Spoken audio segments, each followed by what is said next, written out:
straight to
Yes.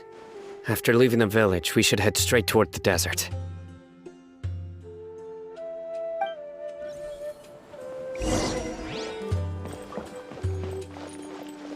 I know the desert like the back of my hand. Is that because you play here a lot? Yep. One time, Grandpa almost got lost in the desert, but I was the one who brought him back.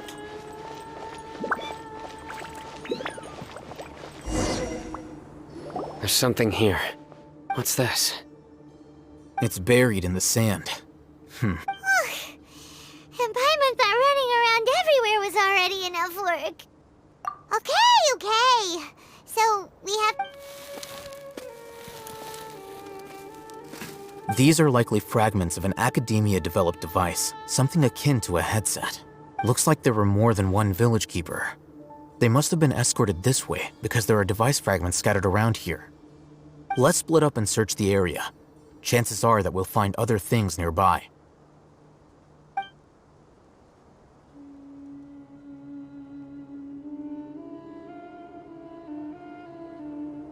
Is this what we're searching for? It looks kinda scary.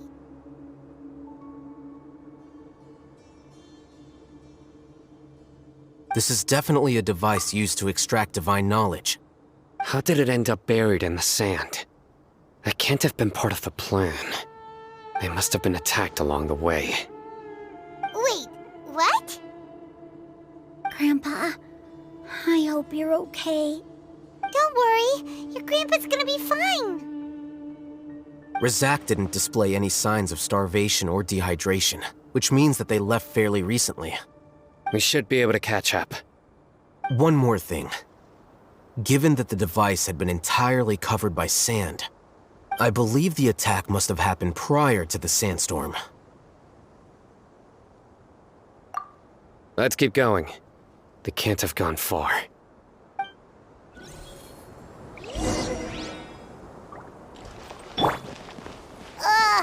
But running on sand is so tiring.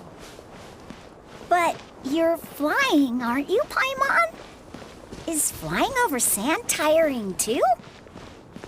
Of course it is!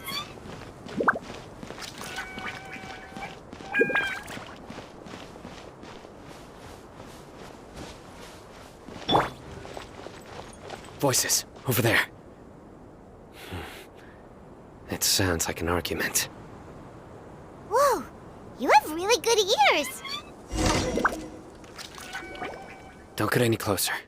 They'll notice us. Dia's talking with the Eremites? Very interesting. Let's listen in. If you had informed me sooner, there'd be plenty of room for us to... You're one of us.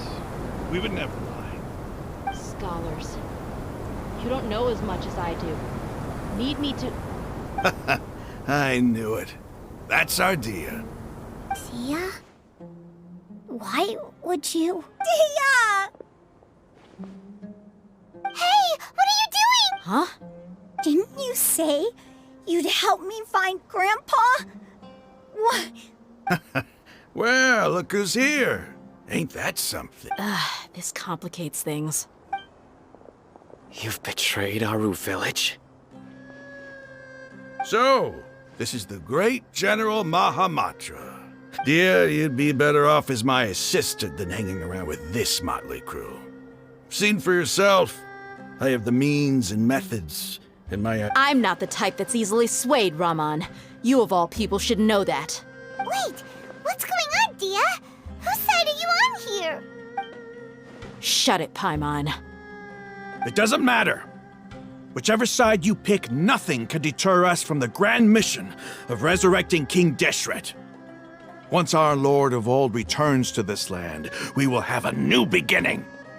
Face the facts, Raman. It's not gonna happen. You should understand that more than anyone. Have all your years as a merc taught you nothing about placing hopes in a ruler? I'm a desert dweller and a proud follower of King Deshret. Whether I live by the edge of the sword or in peaceful comfort, my soul will always carry this conviction. It's not too late yet. The village mad scholars aren't gonna bring King Deshret back to life. You don't understand, my dear lady. Pursuing our faith is our purpose in life. Even if the chance of success is 1 in a million, we must be willing to give everything we have. Even if it'll expose you to the academia? Even if they end up disbanding the Eremites? Your Eremites, which you've worked so hard for all these years? Yes. We've waited a long time for this day to come. The sun and the moon no longer shine here. All you see now is cracks in this desiccated land. But fate has finally dealt me a hand to play against the academia. With these scholars in our custody, we'll stomp the academia's forces and fight our way beyond the wall of Samiel. Ridiculous. Think about it. The academia controls the entirety of Sumeru. Your powers are negligible in comparison. If you still don't believe me, then try asking these 2 men. They're also against the academia, but neither of them are as arrogant as you are. They look more like pawns of the academia to me. Why would I listen to anything the people of Greater Lord Rukkhadevata have to say? Filthy traitors. Your god abandoned all honor and betrayed King Deshret. We desert dwellers will never trust the likes of you. It's impossible to communicate with someone so hostile. Perhaps we should. Do you really believe that by kidnapping the scholars, you'll be able to negotiate with the academia? These people have no value as bargaining chips, but I could be persuaded to take their place as your next hostage. These scholars were exiled from the academia. I, on the other hand, am their current scribe, and will be a much greater asset to you. Wait, you can't be serious. So, you want to trade places with the hostages, do you? Precisely. Any wise person would gladly accept my offer. What are you thinking? What if they decide to kill you instead? Well, that would be bad luck for me. However, I'd get the chance to observe the scholars, perhaps even find out the truth. Think you can talk me over with that confident look of yours? I'm not trying to persuade you. I'm using this as a means of joining forces against the academia. You are the scribe. What do you have against the academia?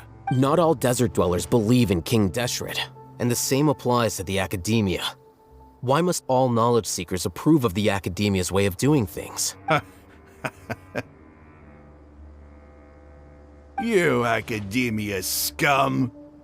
Every last one of you is nothing but a hypocrite, just like everyone else on the other side of that wall. I've made myself clear enough. I won't listen to another word from the Dendro Archon's people. Not so fast. I'll hate them. Do you stand by everything you just said? I never make empty promises. You know you're making a dangerous decision, right? I do. Good. Raman, hear me out. These people are my friends. Maybe you can't take the followers of the Dendro Archon. We've known each other for years. Of course I do. In that case, I'm willing to vouch for their honesty with my right arm. Come on, Raman, don't be a coward. If you're serious about taking on the Academia, you need to steel yourself. You can't be afraid. An arm from the Flame Mane. You've piqued my interest. But what if you refuse to oblige? What should I do then? No one's a fool here, Dia. We're mercs. And mercs don't tend to live long unless they have their wits about them. You're not wrong, but this is different. I promised my friends that we'd bring back the village keepers together. Let's do it right here then. Give me your right arm as proof of your resolve. Don't listen to him! He's not even trying to negotiate! He just wants to make things more difficult! That's fine. Are you crazy? We came here to save lives. One arm for that many people is still a pretty good deal, if you ask me. Raman, I'm holding up my end of the deal here. You'd better not let me down. Sure. Go ahead and cut off her right arm. No! Dia! What are you gonna do? Think of something! You don't have to go this far. That's not for you to decide. Do it! Dia! Run!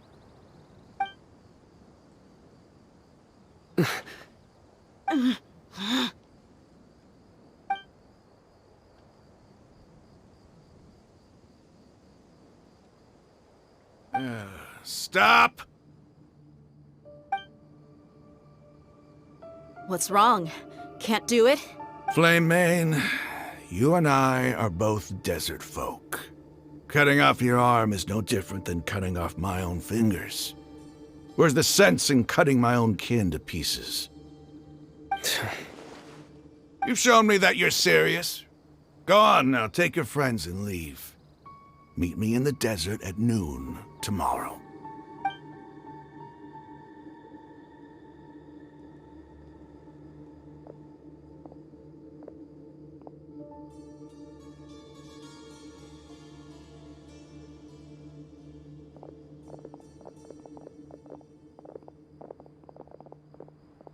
Phew. I was really counting on him not going. Dia! That was crazy! Have you all lost your minds? What if he'd actually cut your arm off? Then I just have to hold my claymore with my left arm. Okay, I'm sorry. But sometimes when you're out on a limb, you gotta double down to seal the deal, you know? Don't ever make a promise like that again. I can deal with the likes of them. If it came down to it, you would not lose to them either. I don't doubt it, Sino. But this is about more than me and them. There's a lot more where they came from. Even if we got rid of one bunch of radicals, there are others out there. Wiping them out would do more harm than good. As you wish. I'm sorry, Dia. I should have stayed put and listened. It's okay. I promised you I'd help find your grandpa. Whatever it takes? You just might be scholar material. Huh? Are you serious? The Eremites once said that I was a lunatic. Perhaps a little madness is essential to be successful in Why does it feel like he's using his praise for me as an excuse to brag? Okay, let's get moving. We should head back to the village and rest up. Today was just a trial run. Noon tomorrow is gonna be the hard part.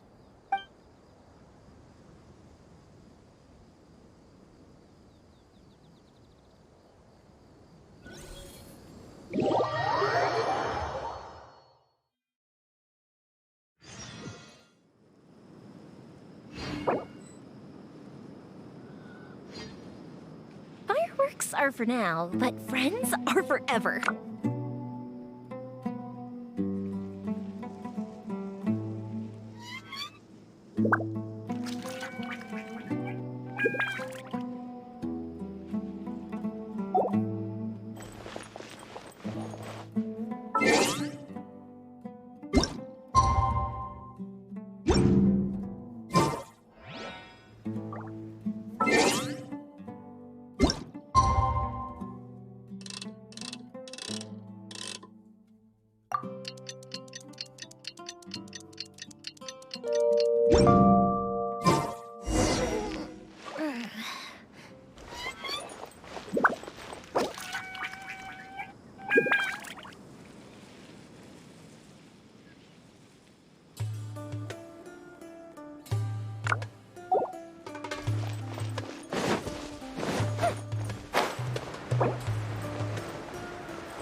You're all here so early.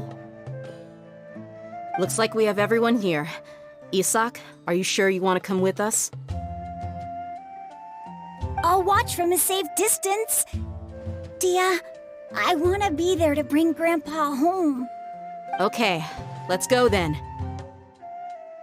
Dia, wait. What's the matter? I heard that you were quite reckless yesterday. No more of that today, understood? Or I'll be very upset with you. Fine.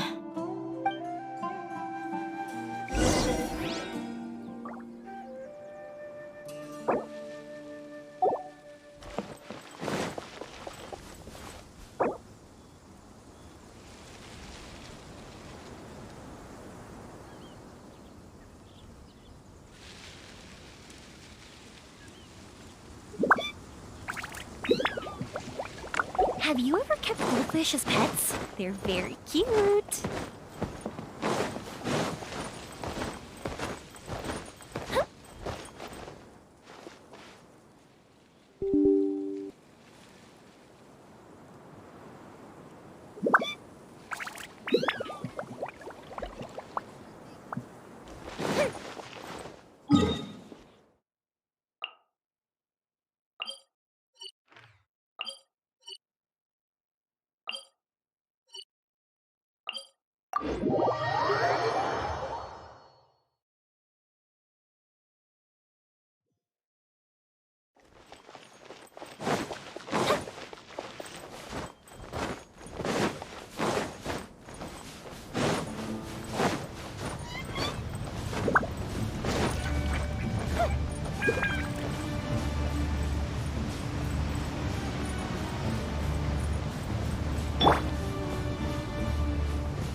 They got here before us.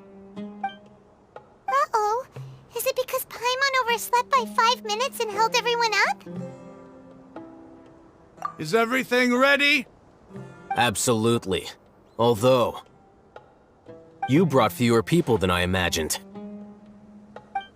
Bring him over. Grandpa! Why is there only one of them? Rahman, I've always thought of you as a man of his word. What's this about? It's a one-for-one exchange. Sounds fair, don't you think? And let me put it this way.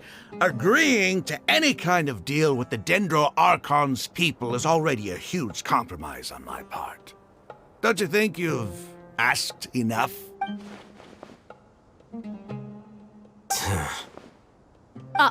You stay right there!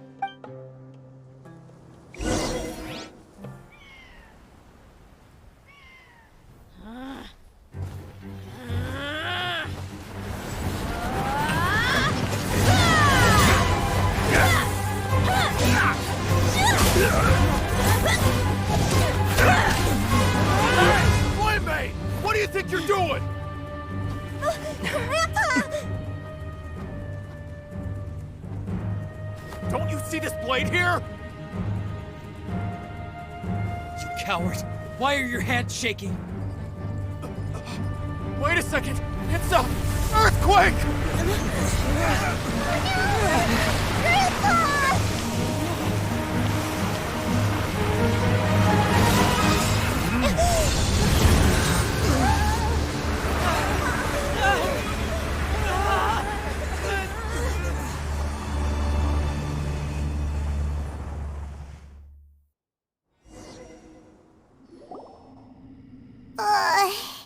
Paimon's dizzy.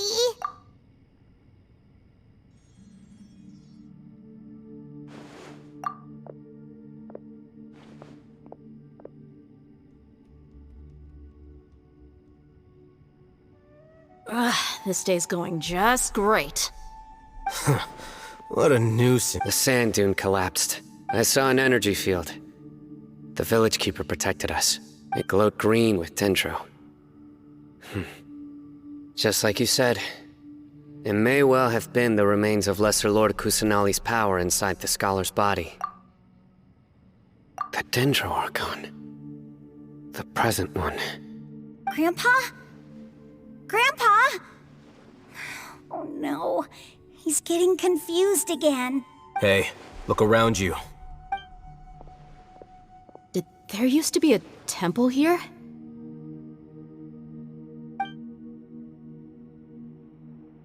It seems that when the sand dune collapsed, it exposed these underground structures. The symbols on the gate belong to King Deshret's civilization. This structure must be ancient. Over time, the sandstorms completely buried it and left it in the state we see now. It could have been an underground palace in the distant past. Oh, a miracle. Praise King! What's he doing here? And his men too? They must have fallen down here with us. Pretty lucky if you ask me. Most of them seem in really bad shape. Except for him. He got off lightly. Mind your head. No, this isn't the time for conflict. Our exalted lord has shown us the way to his sacred palace. He's not actually gonna go in there, is he? As it happens, I want to take a look inside too. What are you doing? Don't you think it's curious? 1 minute, Lesser Lord Kusanali's power protects us from harm, and the next, remnants of King Deshret's civilization appear. 2 major deities are vying to showcase their power to us. It would be a shame not to witness them both. Paimon thought you weren't interested in gods. Indeed. In my view, gods are just a higher form of living being. Or creature, you could say. New discoveries are always worth investigating. Whether they have anything to do with gods is neither here nor there. Raman, what are you gonna do about your men? I'll just let them lay here. King Deshret will take care of his people. Right now,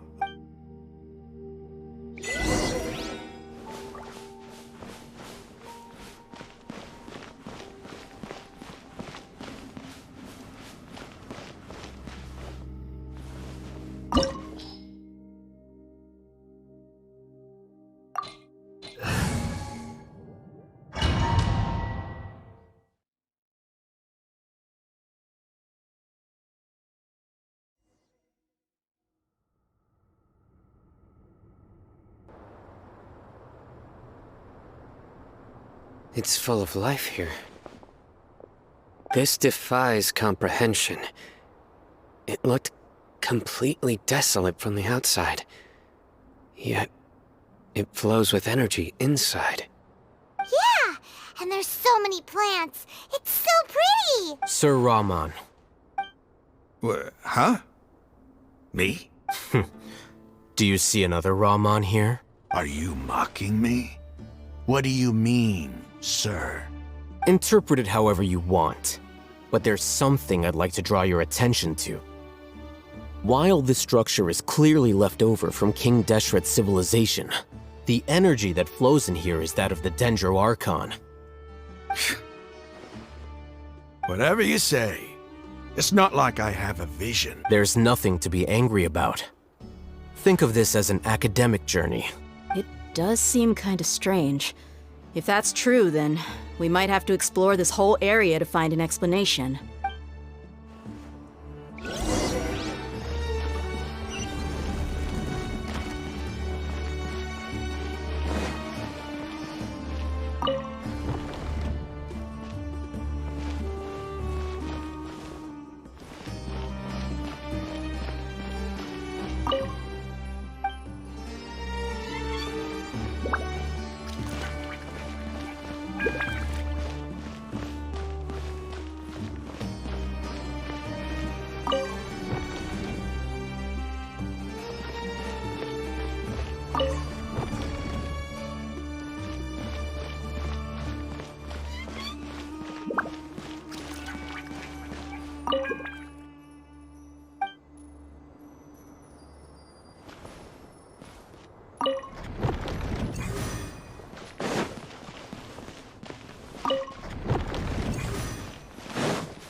Solidify! Witness the power. Look, I see everything.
Stabilize!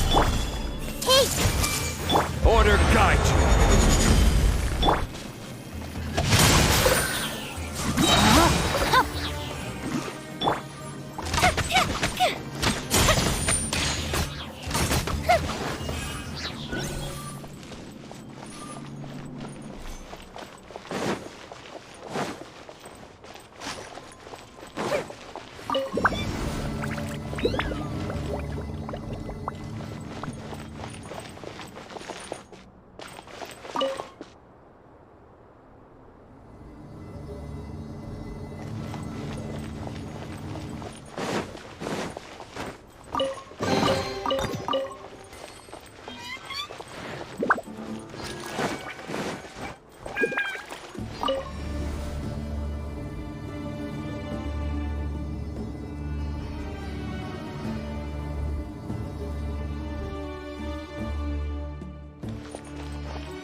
body and mind.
I see everything.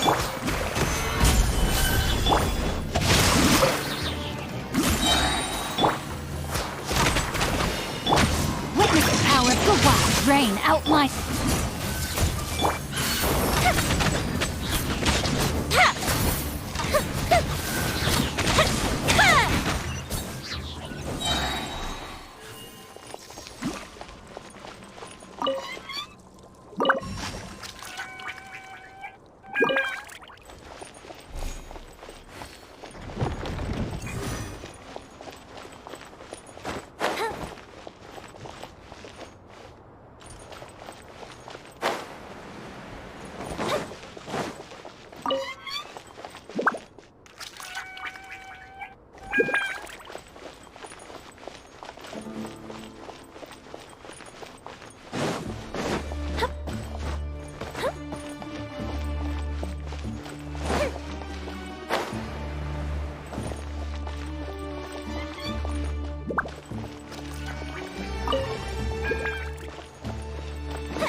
Now that's a sight to see.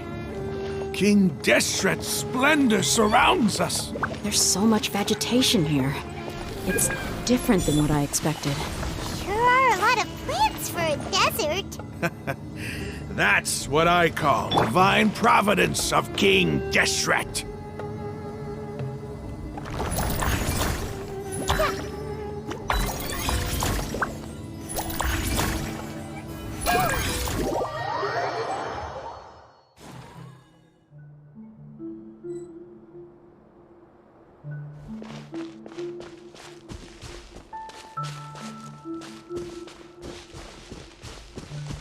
It's getting brighter! Oh, it looks so beautiful!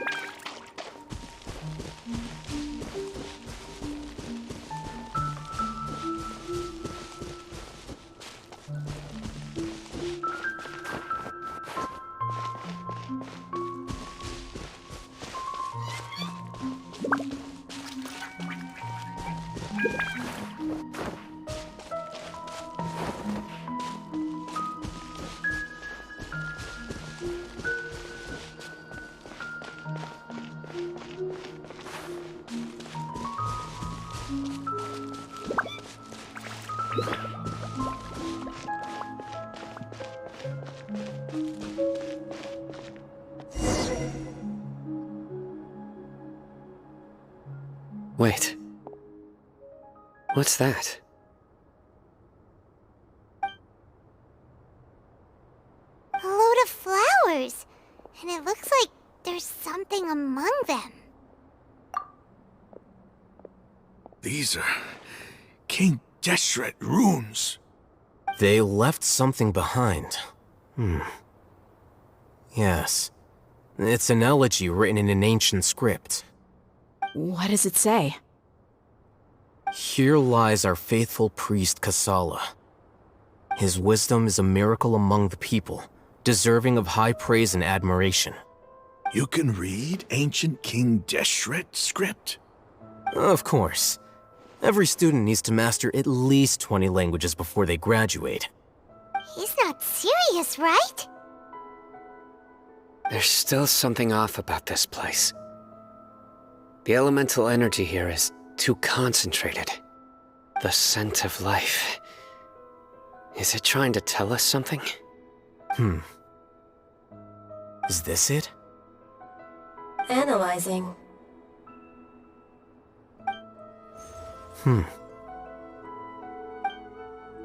There seems to be a hidden message among these skeletal remains. Excellent. There's a device from King Deshret's civilization in this gravesite. I'll transmit the information over and project it for everyone to see. Isn't sharing knowledge against the Academia's rules? Yes. However, under the circumstances, I'd prefer you to see this for yourself. You'll understand after watching it.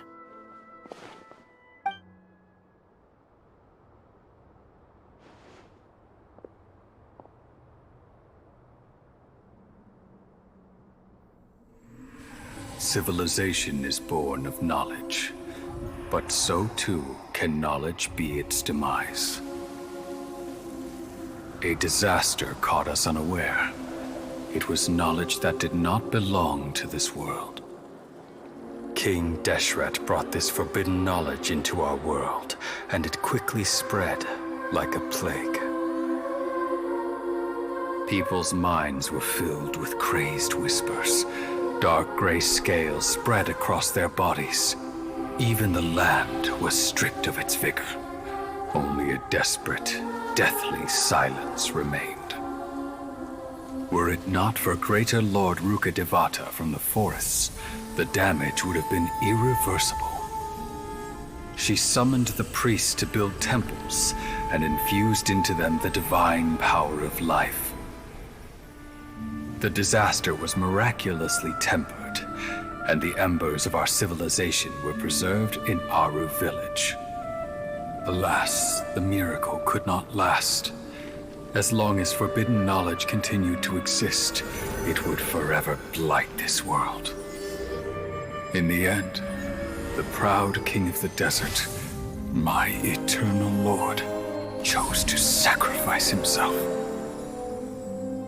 I have spent my whole life since guarding one of these many temples.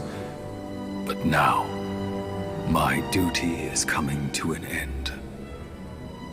As I close my eyes for the final time, the sight of that noble deity will appear in my vision once more. In helping King Deshret to eradicate forbidden knowledge, she exhausted her strength, and her form became that of a small child. How strange. Now that I think of her, I no longer have any fear of death, for I sense that the spirit of life will abide with me during my eternal sleep. Children of the desert, cling no longer to past grievances, but hold tight to the memory of this act of benevolence. What was that? The priest's memories. No, impossible. Greater Lord Rukkhadevata. So the former Dendro Archon and King Deshret were never enemies at all. But this doesn't make any sense. The Dendro Archon's followers, they're clearly... Was that the former Dendro Archon? She became so tiny in the end.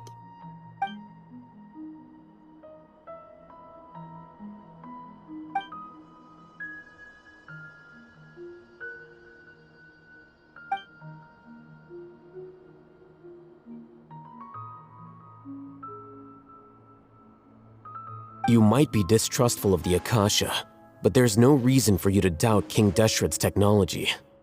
You've just witnessed his priest's last words. I've never heard about any of this before. The surviving followers of King Deshret all gathered in Aru village. Our god did not make mistakes. We refuse to believe any of the rumors.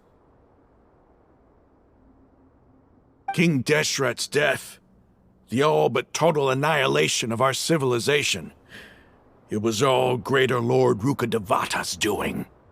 We saw her as nothing more than a traitor, who stabbed us in the back in our moment of crisis. Just like us humans, fighting, feuding, double-crossing each other to survive in the desert. You were blinded by your prejudice.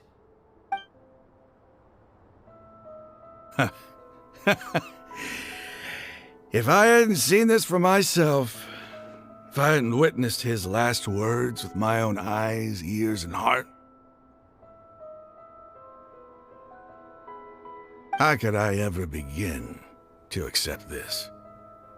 The truth is so far from what I've always known. Am I really supposed to believe that after all these years, all this time seeking revenge, suddenly now my enemy is my savior? Raman, that's enough. Give it a rest. You're starting to make a fool of yourself. Dia, tell me, my Eremites and I, what are we even fighting for?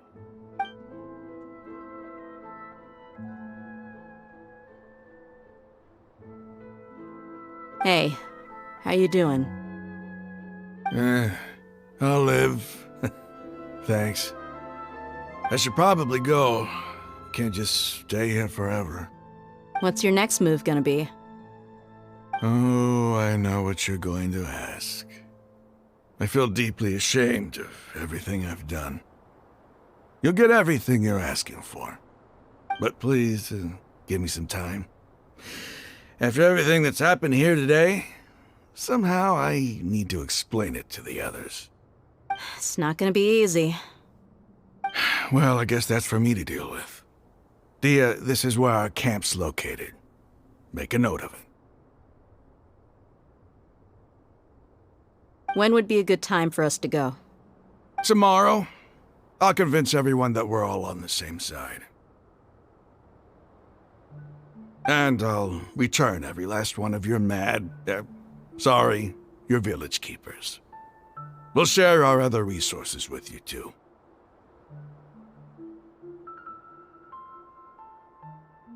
You seem to finally understand that our true enemy is the sages.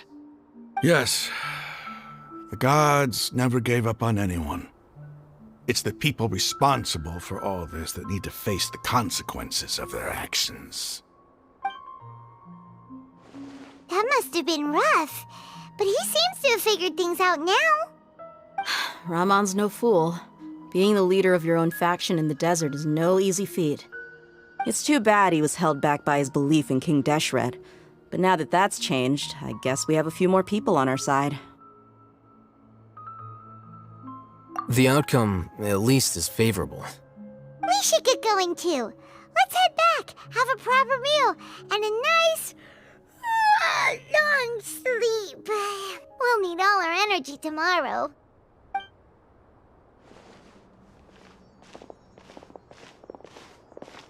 Sino,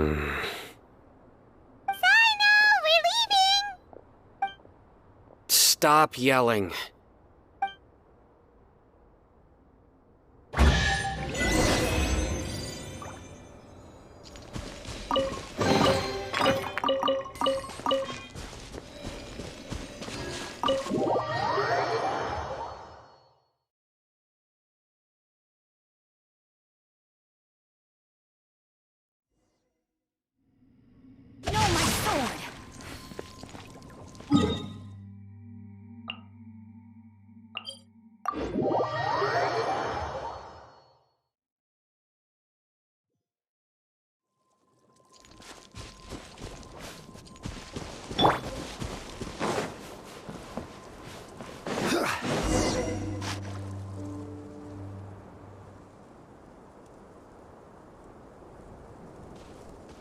Raman?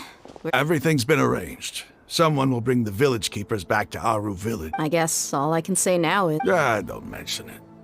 I think we can both agree you went to hell and back for it. But we share a common cause now. From here on out, we're allies. Where are the perpetrators? I'll bring you to them. Follow me.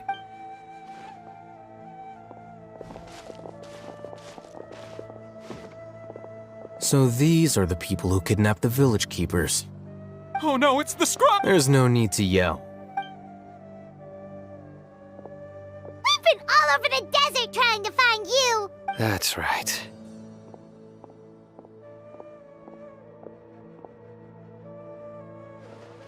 General Mahamatra? No, no. Whoa. The moment they set eyes on Sino, they turned pale like they've seen a ghost. You should have known that I would be coming for you. Wait, we were just following orders. You know what I'm talking about, right? There's no way we could have done all this by ourselves. No, not Sino. He's gonna tear us limb from limb. I could do worse. Please have mercy. Start talking. Otherwise, I'll have to resort to other methods. So, your superiors have kept you quite busy recently. Why? What are they trying to accomplish? They wanted to extract canned knowledge. Don't play dumb. You know what I'm really asking. They extract divine canned knowledge. Then what? I really don't know how to explain it. Well, you better start talking or you'll be sorry. You don't want to make things any more difficult for yourself, do ya? Be my guest.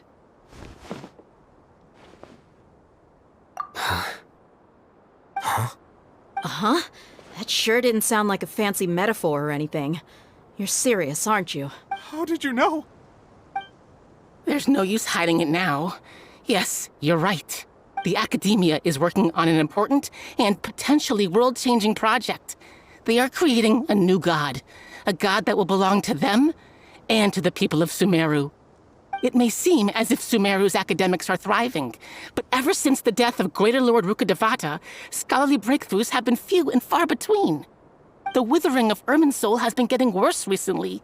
The sages have tried everything they could think of, but nothing's worked. I'm always hearing them say things like, if only Greater Lord Rukkhadevata was still with us. Continue. And then, someone from the Fatui showed up. They called him the Doctor. He brought a gnosis and said he wanted to borrow the Academia's research facilities. The Doctor was previously expelled from the Academia. At first, the sages looked down at him in disdain. But when he said those words, everyone's expression changed. He asked them, "Do you wish to create a god?" This is what the arrogant ignorance at the extreme end of academia looks like. First, the Academia spent a long time constructing a divine vessel, which was based on an exquisite humanoid puppet. After that, they harvested dreams via the Zeb-Zerus Festival Samsara, maximizing the Akasha's output. With the Doctor's help, and the Akasha now functioning at maximum efficiency, they were able to use it to extract the power from the Gnosis and convert it into a divine core. Next, they decided that their new god needed to possess divine wisdom. For that to happen, they needed a huge quantity of divine canned knowledge. It adds up. But how do you determine whether the knowledge extracted is of divine origin? Call it an educated guess? The Academia has been trying to figure out the exact source of the scholar's madness for centuries, but to no avail. Nobody can explain the cause of this phenomenon. Surely you can see what that implies, Scribe Alhaitham. If it's knowledge no mortal can comprehend, then it must be something only gods are able to decipher. In other words, it's the source of the God of Wisdom's omniscience and omnipotence.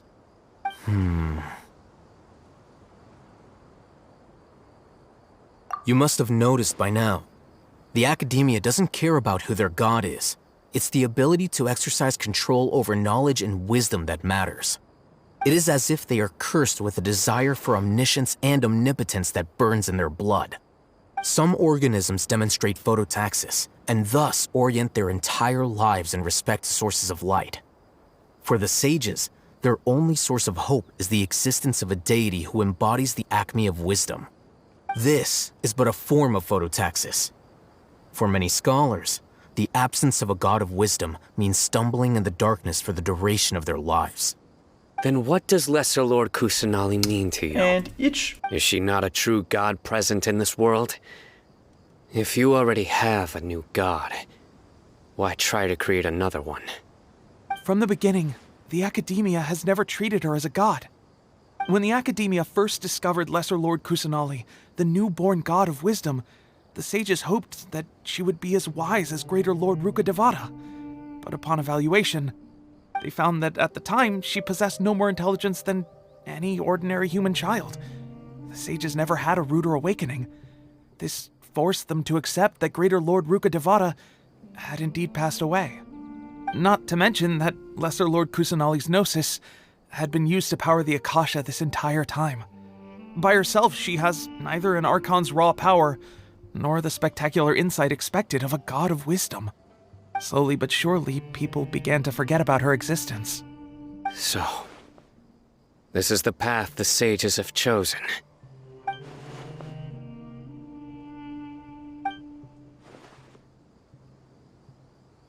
All right, let's try to keep our cool.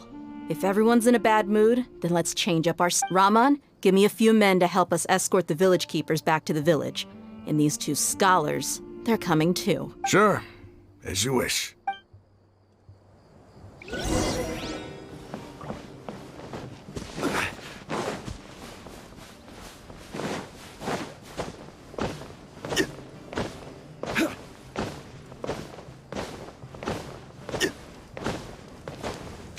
I will have order. Solidify! Everyone hold in!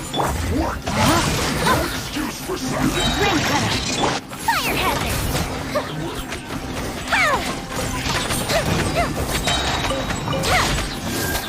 Can't run from death. I see everything!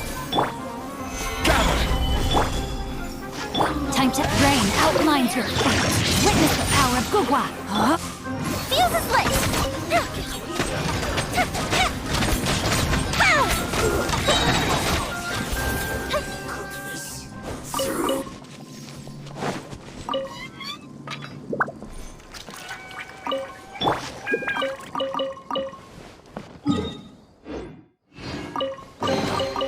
Unsolicited.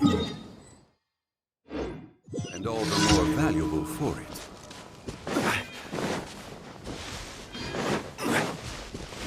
Order guide. Stabilize. Everyone hold in! Let me lead you away. Know my sword. Fire hazard!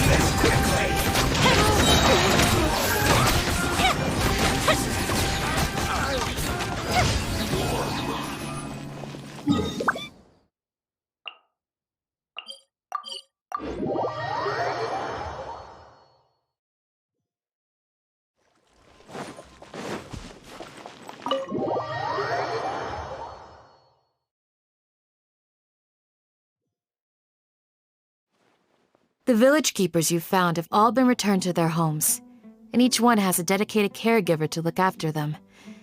The 2 new scholars are being kept under close supervision, too. Really great. The atmosphere is so heavy.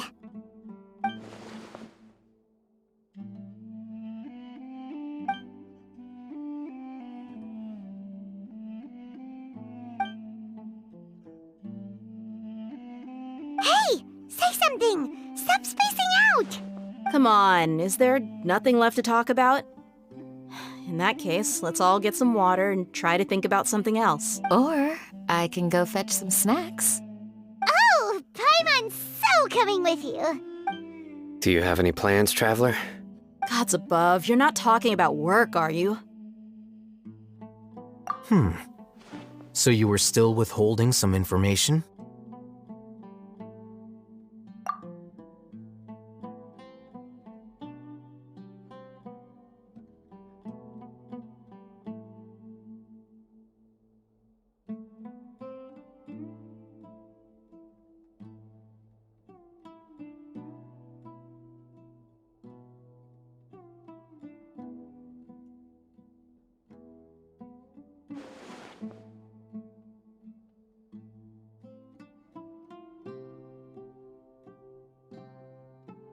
Even though we lived through all of this firsthand, it still feels super surreal to hear you talk about it again. What a whirlwind of a story. I felt like I was holding my breath the whole time. It seems like there'll be more issues to face in the days ahead than I'd anticipated. Still, now's a good time to make our next move. Now that Raman's joined us, we'll be an even stronger team. It's time to make a plan. Indeed. These events are a flagrant transgression of the rules in every sense. We cannot allow it to continue. So, everyone, are we on the same page? Crush the sages and rescue our god. That is our ultimate goal. Well, let's brainstorm a little more about what other resources we can draw on. The next time we gather here, we must have a solid plan.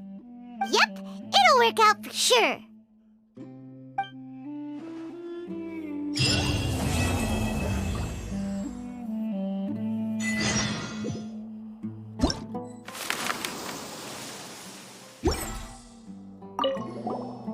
Don't rush. This is a big undertaking, and the planning and preparation for what lies ahead will no doubt take some time. Take it slowly. We need to make sure the plan is as effective as possible. He's starting to read his book again. Hey, are you even listening? Would you like me to lend you something to read? No way. Your books aren't quite to Paimon's tastes. I was joking. I know my books are far too difficult for you, and I have no intention of lending them out. Ugh, you're so annoying. You must let me know if there's anything I can do to help. Though I cannot leave Aru Village, I can't help but feel stirred when I see the looks in your eyes. I've never felt as roused as this when fighting alone in the past. I suppose this must be the power of camaraderie.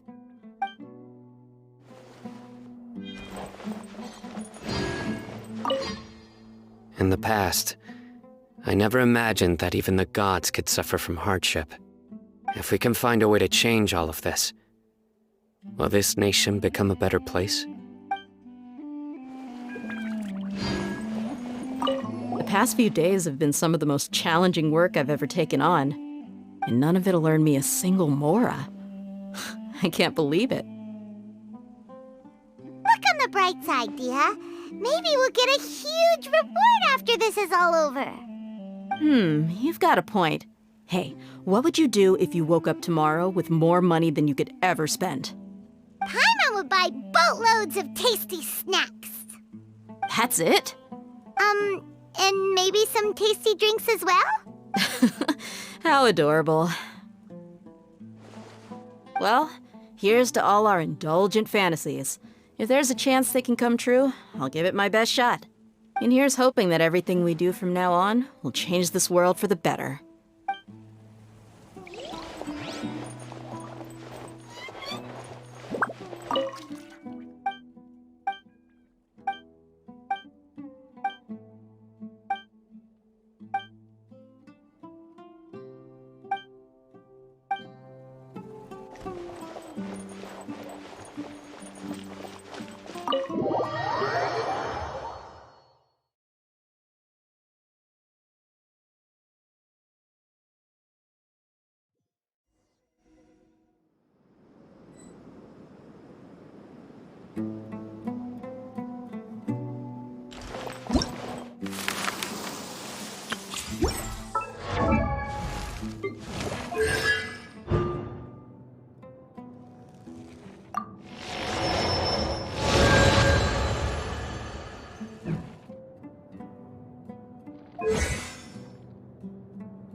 Hello and welcome, everyone.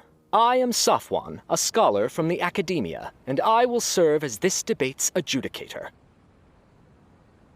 I swear to judge both parties with the utmost wisdom and impartiality. I will neither interfere with the proceedings nor demonstrate bias. I ask for both parties to stand. May the Dendro Archon also serve as a witness to this duel of wits. Since you so desperately demand an explanation, I will expound on the Academia's stance. You may have misunderstood us from the outset and believe that the Academia is prejudiced against you. However, the truth is that the Academia wishes for every resident of Sumeru to be afforded opportunities to grow and cultivate their wisdom. Therefore, the works they consume should also possess enlightening qualities and intellectual value. We have failed to identify these qualities in the shows performed at Zubair Theater.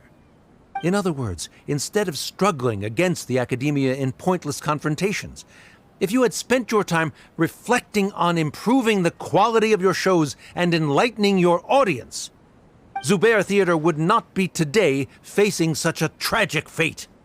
Aggressive from the get-go. He's really putting on the pressure. Can Nilu stand her ground? Calm down, Nilu. First, carefully analyze what he said. He said that we were shut down not because the Academia looks down on the arts, but rather because our shows aren't up to their standards. However,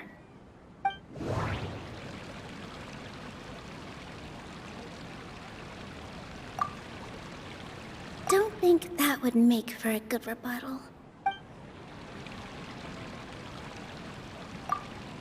Everyone is free to appreciate art. No form of... Everyone is free to appreciate art. Inaya really wants to win. Mr. Zubair has been meticulously managing the theater. Everything... Art must first be appreciated by... Don't think that would make... Don't think that would make for... In your eyes, our shows can't meet the Academia's expectations. Shouldn't it be the audience who decides if a show is intellectual or enlightening? Why is someone from the Academia judging that? Also, I believe that there is no such thing as a wiser or more enlightening performance. Art doesn't discriminate, and it appeals to all. Everyone has the right to appreciate art. Appreciation is but a primitive form of satisfaction. Guidance and enlightenment are necessary if we are to induce growth in the performers as well as the audience. This stance holds performers to a higher standard and encourages the development of the arts. If all performances are simple-minded, require little effort to comprehend, and lack any impetus for the betterment of society, then the people will not be able to develop a greater level of artistic understanding.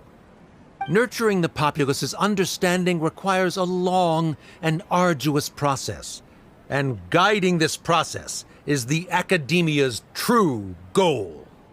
He changed the topic without batting an eye. Good thing I'm prepared.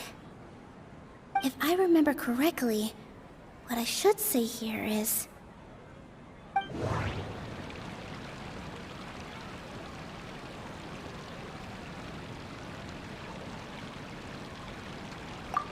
Art must first... Someone at our theater has tried that before. He was a famed artist, but he recognized that very few people could connect with his works. I agree that art should be enlightening, but we can't pursue that goal by creating complicated works. If a work can't tap into an audience's personal experiences or feelings, then its contents may as well be a castle in the sky. What's the point of performing a show that its audience can't even follow?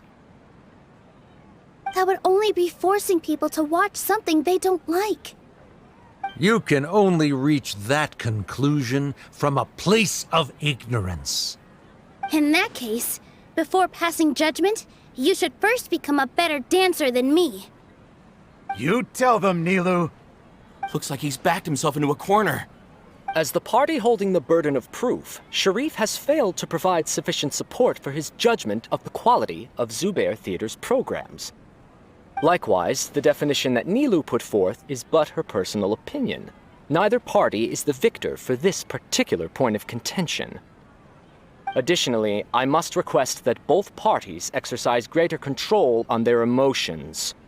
Keep it up, Nilu! You're doing great! In that case, I shall speak of more concrete matters. The essence of this issue is that you have violated the law, so you must now pay the price for your transgression. This course of action is also completely procedurally sound. We have already contacted Zubair Theater multiple times regarding the theater's repertoire.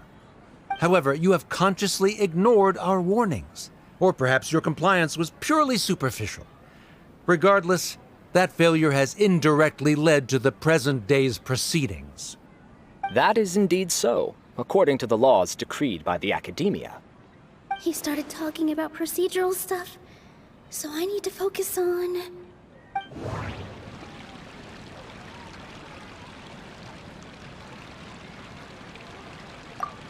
The theater carries everyone's feelings. Everyone is free to appreciate art. Inaya really wants... Mr. Zubair has been meticulous. Mr. Zubair has already provided signed copies of all documentation related to our operations. Everything is perfectly filled out and valid. Although the theater's performances don't request, the law doesn't say that Zubair Theater can be demolished only because of that reason. Demolition notices need to be provided in writing and made available to the public. Otherwise, the theater can continue to operate as long as its license is valid. Failing to follow these rules makes your stance procedurally unsound. Yeah! That's right!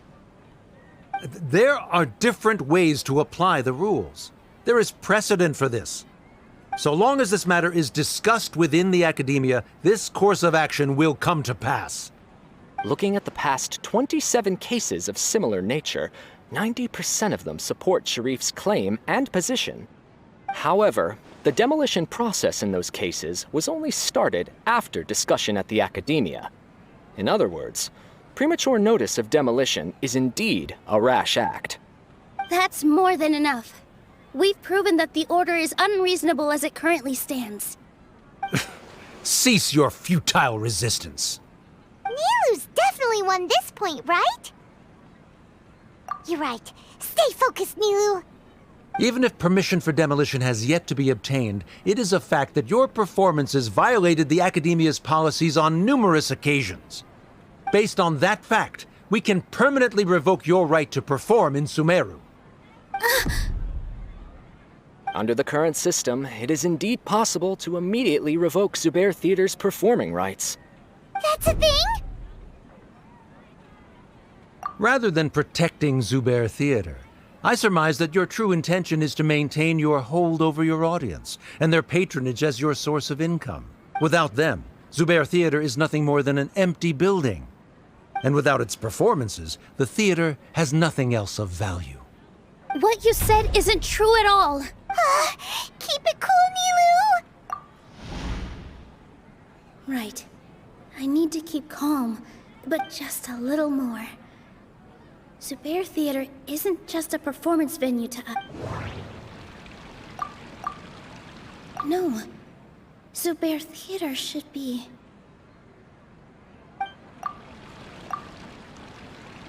Zubair Theater isn't simply a performance venue to us. It means more than that. It's been our home for a long time. Miss Raykar can't go on adventures anymore, but she has found a stable career and a new life at the theater. Her son, Sorin, has already passed his theater exam, and he'll soon be our newest member. Mr. Kasani found a new way to look at art. He decided to stay at the theater to watch us grow. Mr. Farhad and Mr. Hushang visit even when there isn't a show going on, and they always tell us lots of entertaining stories. Even Inaya wants to stay with us, and she's starting to look forward to a new future. Zubair Theater exists for them, for every single one of us. Perhaps Zubair Theater has provided you with a multitude of positive emotions and experiences. However, you have misconstrued something, young miss. The interpersonal relationships you speak of were established upon normal theater operations. Sheikh Zubair operates the theater for his livelihood. His employees work for their wages, and the audience comes to enjoy performances. Relationships are merely a byproduct in this exchange of interests. They may be pleasant and captivating, but they can only ever be secondary. When scholars collaborate to solve difficult problems, we freely share our knowledge and resources with one another as if we were all kin. However, this collaboration ends after the results of our work are published. The reason is simple. We are scholars, and there are new projects that await our attention. He really doesn't think much of relationships. Paimon also thinks he did a lot of prep. He's been solid as a rock. Sharif's argument is currently the more persuasive of the two for this point of contention. The continuance of the interpersonal relationships Nilu spoke of remains hypothetical before the theater's demolition, whereas the situation that Sharif described has been well documented at the Academia. The Academia has made significant academic contributions, in no small part due to its researchers' efficiency and ability to compartmentalize. Oh no, what should we do? Things are going in the opposite direction. A setup? So Nilu's got him? Good. He said what he said. The next argument could decide this debate. But is this really the best thing to do?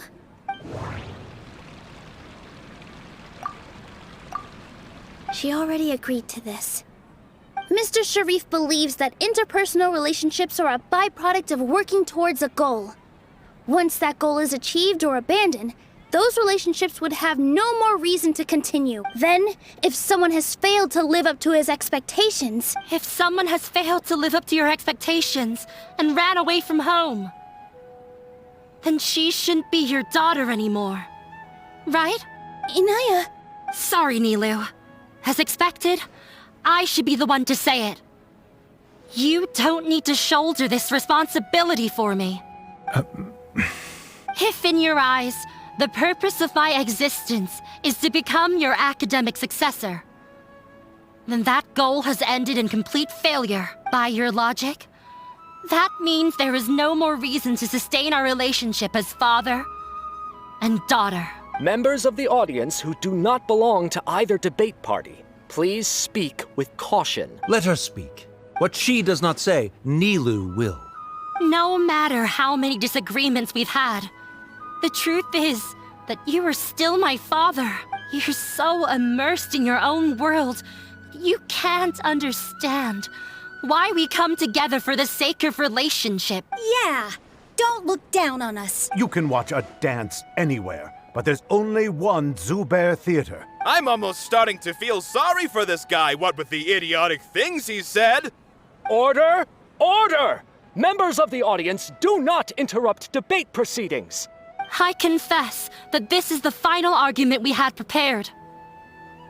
Disown me, and you will win the But before that, I've been doing some soul searching. Not about whether I should have run away from home, but whether there was any point to my personal rebellion against you. I kept trying to earn your approval, but I only disappointed you over and over. The truth is, I ran away from home as a means to vent my recurring frustrations. That is to say, I was exerting pressure on you and hoping you'd give up on your lofty expectations. But by doing that, wasn't I just doing the same thing as you?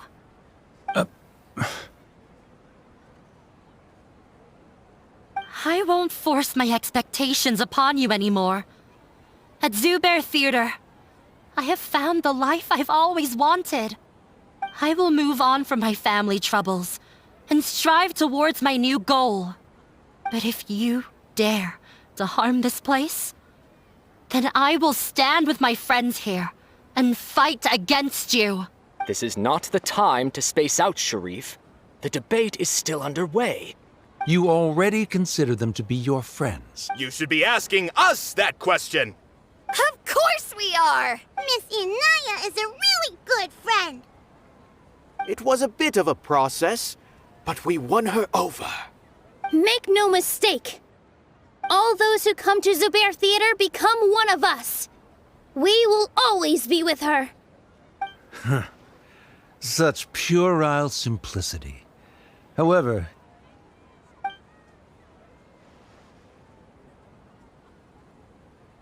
it is surprisingly a relief. Wait, what are you... never mind. They left? Does that mean We won? Nilu, you're amazing!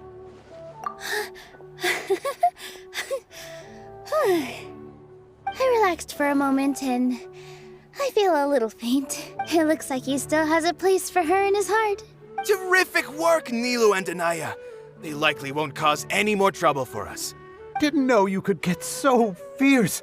I have a lot of newfound respect for you two. This really took a lot out of me, though. I don't ever want to do this again. Both Miss Nilu and Miss Inaya were so cool! Should we throw a second round of celebrations?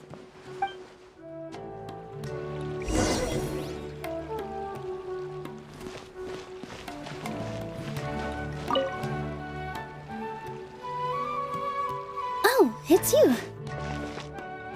Yes, I feel a lot better. The more I think back on everything, the more surreal it all feels. I don't think I could repeat what I did a second time. Yes, and it's all thanks to you. I see. You mean how fate brought me to the theater, right? Then I'll have to tell you about my teacher who Mr. Zubair had mentioned.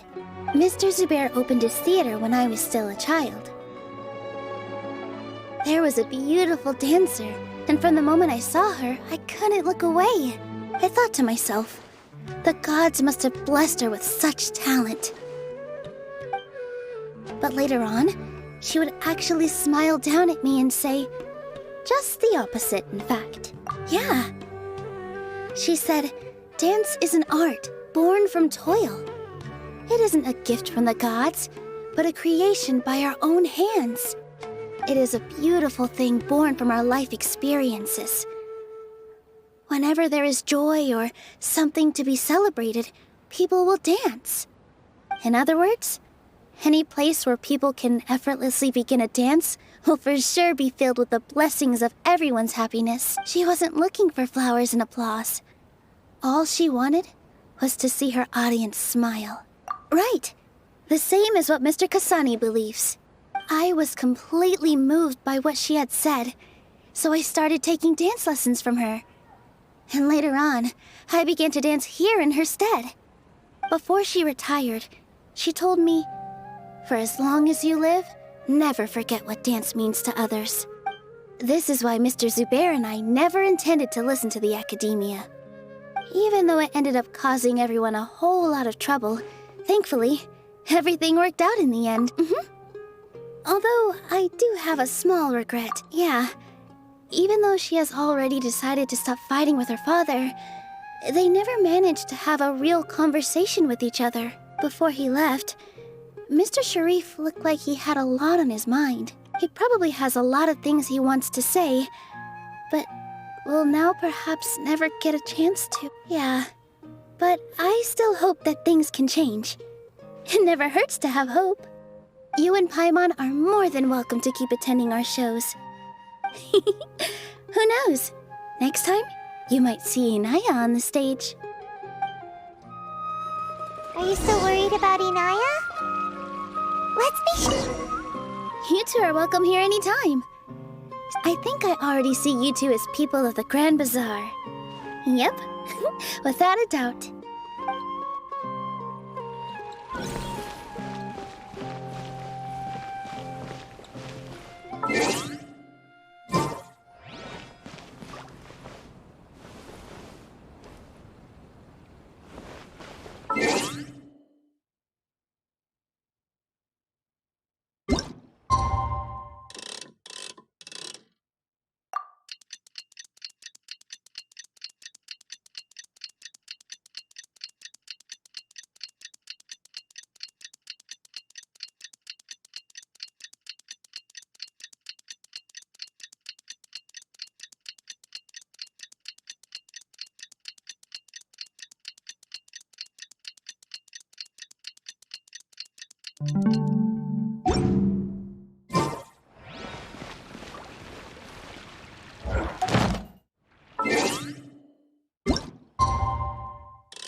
Everyone, I'd like to introduce you to our newest member, Hinaya. Hello, everyone. She'll be dancing for us from now on. So please, give her your support. Hinaya's taken her place on the stage! Oh, Paimon wonders how she'll look when she starts dancing. When you stop and think about it, happy endings like this sure aren't easy to come by. Nilou's efforts, everyone's wisdom, Inaya's determination? Huh? What do you mean by that? You do. The whole demolition thing was going overboard, but he really could have banned Nilou and the others from dancing. If he really wanted to be ruthless, he could have done some real damage, even without winning the debate. Oh well, it's not like we can understand how people like him think. Let's focus on... Huh? Wait, look who the cat dragged in! Isn't that Inaya's father?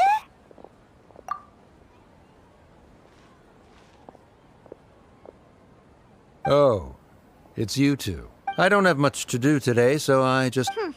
Are you looking for Inaya? No, I am simply here to watch a performance. There is no need to trouble her. Well, I was for a time. My loss at the debate caused quite the loss of face for the academia, so there was a period of unrest. I used this opportunity to suggest that my superiors temporarily suspend me from duty. Otherwise, the rumors would probably persist for even longer. Suspended from duty? Yes, I am temporarily unemployed. However, I now have an abundance of time, so I can afford to come here and watch a show. I admit that I do not understand the magic that this theater possesses, but my curiosity has been piqued. I still cannot forget that young lady's perseverance. Inaya would almost certainly mature in the presence of such a person. There are no parents who do not worry about their children. I suppose she managed to hit a weak spot of mine. Never mind. I do not have the right to say that. You're already here, so you might as well go see her. No, that is not necessary. I will take my leave after the show concludes. Do not tell her that I was here. Come on. Who knows if you'll get a chance like this again? But... Huh? You said you were going to make peace with your past. Show your father how much you've grown. Don't be nervous. Everyone at Zubair Theater has your back.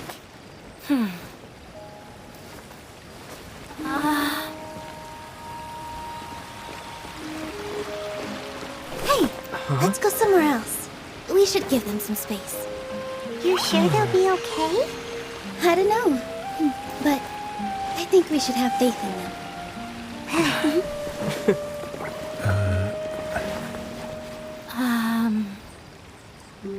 Yes, Inaya. I have something for you. I'm still learning. It's hardly a masterpiece, but it's yours, if you'll take it. Huh? You don't have to take it. It's fine. Never mind.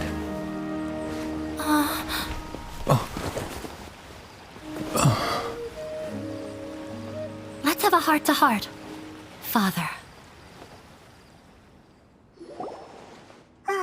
Like father, like daughter. They're both so awkward with their feelings. Yeah. She probably would have snuck away as well if I didn't drag her back. Do you think they'll be able to reconcile? I'm not sure. A complete reconciliation may also not be the best thing for them right now. All those years of arguments and misunderstandings can't be settled overnight. It might be best if they continue to keep some distance for now. But no matter where their hearts and bodies may be, they will always be family. All I wish for them is to be able to one day tap into the warmth of that bond. Oh, by the way, everyone's really thankful to you for helping out with the debate. So, we made you a little something. Hope you'll like it.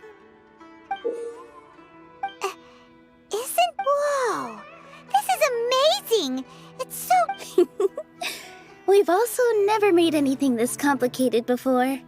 Mr. Zubair and Mr. Kasani took charge of the design, while Inaya and I made all the little pieces with the help of others. Miss Reika or Miss Nadia made and as adventurers, you two will doubtlessly travel to many more lands and see many more things.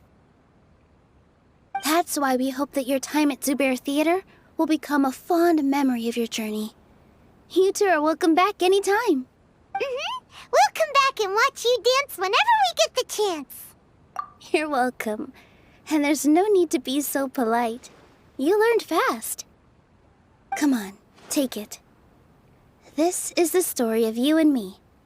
It's a tale that I'll never, ever forget.